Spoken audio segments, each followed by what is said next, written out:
And here is the Writer's Almanac for Monday, the 16th of April, 2018. It's the birthday of Gertrude Chandler Warner, born in Putnam, Connecticut, 1890, the creator of the Boxcar Children's series of books for children. She taught first grade for over 30 years, and one day, when she stayed home sick, she thought up the story of the Boxcar Children. Her family, when she was a child, lived near the railroad tracks, and she'd often go out and watch the trains go by, sometimes get a glimpse into the window of the caboose, and sometimes see a little stove and table and a coffee pot on the stove, which fascinated her, the idea that someone was living in the caboose.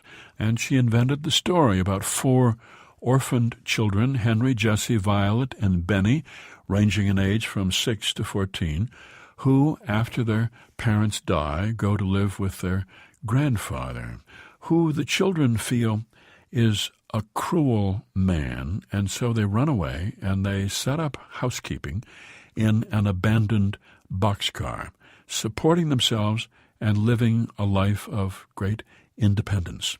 Gertrude Chandler Warner said that the story at first raised a storm of protest from librarians who thought the children were having much too good a time without any parental control, and Warner said that is exactly why children liked the story. She wrote the original 19 Boxcar Children stories. In the years since, more than 100 titles have been added, written by others. It's the birthday of the novelist Anatole France, born Paris, 1844, author of Penguin Island, who said, "The books that everybody admires are those that nobody reads." And it's the birthday of Carol Bly, born in Duluth, Minnesota, 1930, author of The Tomcat's Wife and other stories, and Changing the Bully Who Rules the World. Here's a poem for today by Peter Schmidt, entitled Just Married.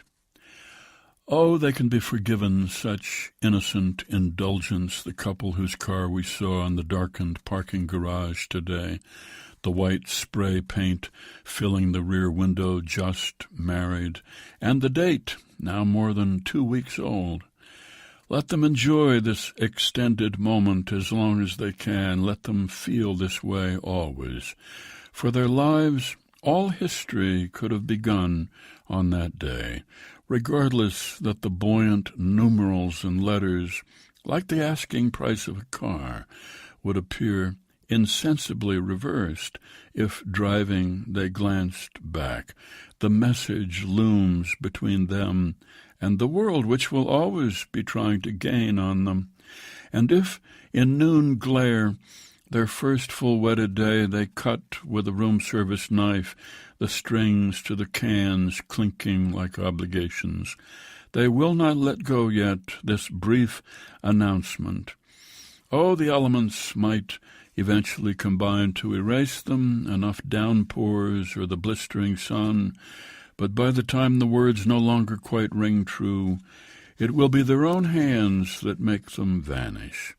Then let it end happily, in a bright lather of suds, gentle hiss of the hose and the radio, the two together, hands crossing the glass, until what is revealed are their own faces, hovering where their older, wiser friends had been that day, imprinting the letters, the numbers, and giving them their first push down that road in a storm of rice and flowers.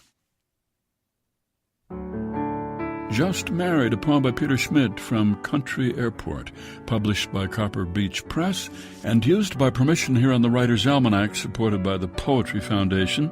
Throughout the month of April, their favorite poem project, Florida, invites Floridians to submit their favorite poem. Florida-based listeners can submit their nominations at poetryfoundation.org/favorite poem Florida.